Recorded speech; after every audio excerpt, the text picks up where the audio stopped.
कराची में दुकान पर फायरिंग करके 2 अफराद को मौत की घाट उतार दिया गया। जांबाग अफराद में दुकानदार और एक खरीदार शामिल हैं, जिन्हें नामालूम अफराद ने अंधाधुंध फायरिंग करके कत्ल किया। पुलिस ने बताया कि टारगेट खरीदार था। दुकानदार नागहानी तौर पर जद में आ गया। पुलिस ने कातिलों की तलाश शुरू कर दी। पुलिस के मुताबिक फायरिंग से 2 अफराद के कत्ल का वाकया लांडी ओल्ड मुजफ्फराबाद कॉलोनी में पेश आया। बताया गया कि मोटरसाइकिल सवार 2 मुसल्लह अफराद ने हार्डवेयर की दुकान पर अंधाधुंध फायरिंग की और पुरसुकून अंदाज में फरार हो गए। वाकये में 2 अफराद जान से गए, जिन्हें दुकानदार यासिर और खरीदार रहीम उर्फ मुन्ना के नामों से शनाख्त किया गया। मेरे पड़ोसी हैं, मेरे दोस्त हैं, ये जो टारगेटिंग में फौत हुए हैं। दुकान है हार्डवेयर की इनकी अपनी, और वो अपना कारोबार करते हैं, अपना काम करते हैं। उस दौरान इस लड़के आए, कुछ और फायरिंग की और ये जा और हो जा चले गए। पुलिस ने बताया कि वाकये में जांबाग खरीदार रहीम उर्फ मुन्ना जराइम पेशा शख्स था, जिसके खिलाफ 6 से 7 मुकदमात दर्ज हैं, जो कुछ अर्सा कबल रिहाई पाकर आया था। इम्कान है कि रहीम को टारगेट किया गया और दुकानदार जद में आ गया। ये मुन्ना को बोल रहे कि टारगेट करने के लिए आया। ये बेचारा अपने दुकान में बैठा हुआ था, दुकान चला रहा था।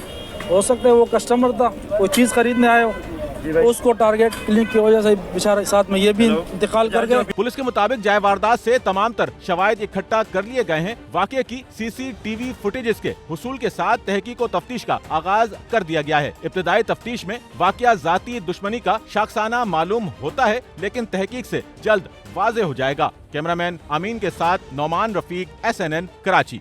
सच्चल न्यूज़ नेटवर्क की वीडियोस में खुशामदीद। नाजरीन, वीडियो से मुतालिक अपनी कीमती राय का इजहार कमेंट बॉक्स में ज़रूर करें और चैनल को सब्सक्राइब करें।